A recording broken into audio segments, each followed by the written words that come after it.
बड़ा भ्रमात्मक हो कि आपने कुछ कर सकते हो, किसी का हित कर सकते हो, किसी का मंगल, कुछ नहीं कर सकते।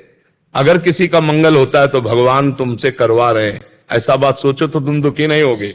और जब तुम अपने को कर्ता मानोगे तो दुखी आ जाएगा। नहीं, तुम क्या कर सकते हो बच्चा?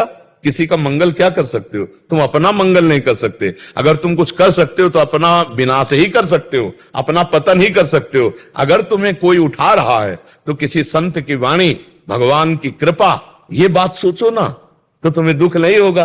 तुमको सोचना है जो आदमी गलत सलाह दे रहा है, भगवान मेरी परीक्षा ले रहे हैं, मुझे पुष्ट होकर चलना है, मुझे गलत मार्ग में नहीं चलना। अगर किसी का हित हो गया तुम्हारे द्वारा तो सोचो भगवान की बड़ी कृपा जो मेरे द्वारा इसका हित करा दिया। अब वो पलट कर तुम्हें थैंक यू धन्यवाद बोले, ये ऐसी आशा मत रखो। तुम्हारी बड़ाई करे ऐसी आशा मत रखो। ये आशा तभी है जब तुम अहंकार से युक्त हो कि मैंने किसी का हित किया। ये सबसे बड़ा दोष है। भगवान हित करा रहे हैं।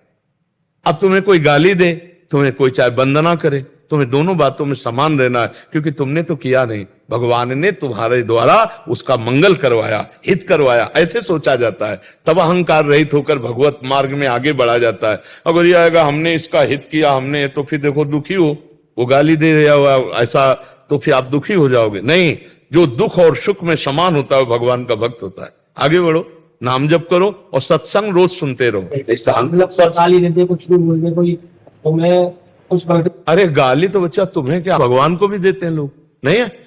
अरे पूरी सृष्टि में अगर देखो तो 1000 भगवान की पूजा करने वाले तो 2-4 तो गाली देने वाले मिलेंगे भगवान को भी।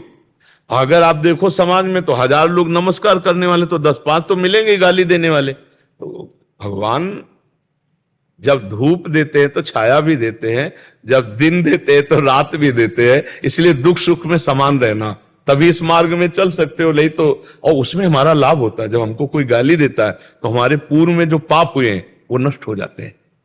इस हर चीज का विधान है। जैसे किसी ने आपको गाली गए, आपके हृदय में ताप हुआ ना, जलन हुई, और आप सह गए तो आपके पाप नष्ट हो गए। आपने पलट कर जवाब दे दिया, गाली दे दी, तो बात नहीं बनी। तो हमको चुपचाप सह जाना है, जिससे हमारे पाप नष्ट हो जाएंगे, हम भगवान के मार्ग में आगे बढ़ेंगे। समझ पा रहे हैं आप?